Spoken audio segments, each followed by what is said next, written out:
वंदे मातरम दोस्तों, स्वरक्ष कला का उद्देश्य है स्वयं सुरक्षा संकल्प। आज हम आपके लिए सेल्फ डिफेंस सीरीज 49 लेके आए हैं।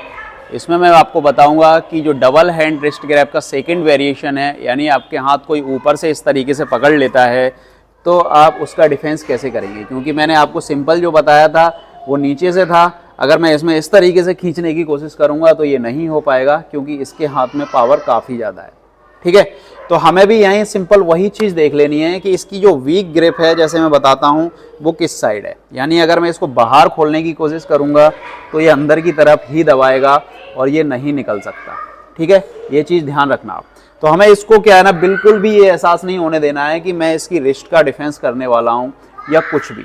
ठीक है, हमें क्या करना है, इससे सामने कांटेक्ट रखना है और इससे बातचीत करते रहना है और वही देखना है कि वीक ग्रिप कहाँ है। तो हम क्या करेंगे, इसको हल्का सा एहसास दिलाएंगे कि हम इसको बाहर की तरफ खोल रहे हैं, और जब हम इसको बाहर की तरफ खोलेंगे तो जाहिर सी बात है कि इसका फोर्स है वो अंदर की तरफ ही आएगा।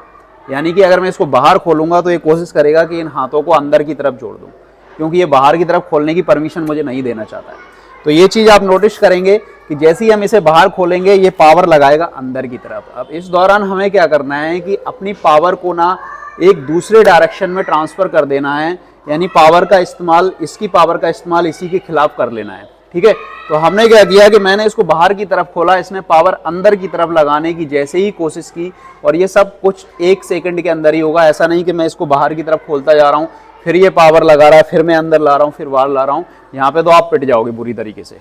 ठीक है, मैंने कोशिश की, से बाहर की तरफ खोला, इसने पावर जैसे ही अंदर की तरफ लगाई तो यहाँ से ट्रांसफ़र किया, और दोनों हाथ यानी कि दोनों जो हमारी पाम्स हैं, यानी हथेलियों का ये हिस्सा इसके कानों के इस पोर्शन पे पूरा मारना है, जिससे जो एयर होगी वो एक प्रेशर के थ्रू इसके कानों में जाएगी और कुछ सेकंड के लिए इसको सुनाई देना भी बंद हो जाएगा और विजन भी ब्लर हो जाएगा। तो फिर से स्लो में समझते हैं बिल्कुल कि जैसे ही मैंने इसको बाहर की तरफ खोला, इसने प्रेशर आगे लगाया और आगे प्रेशर, इसी के प्रेशर को ट्रांसफ़र करते हुए यहाँ से आप देखो कितनी वीक ग्रिप हो गई है। ये बिल्कुल यहाँ से आप देख पा रहे हो ईजिली ये चीज़ खुल रही है।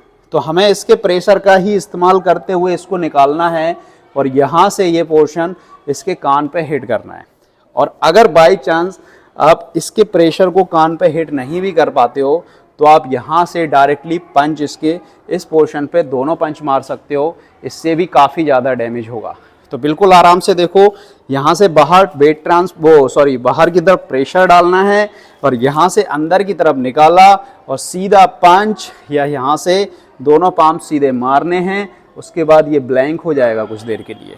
ठीक है, तो आराम से समझो, हिट और यहाँ से सीधा पुश। यहाँ से आपके पास भागने के लिए काफ़ी ज़्यादा मौका होगा।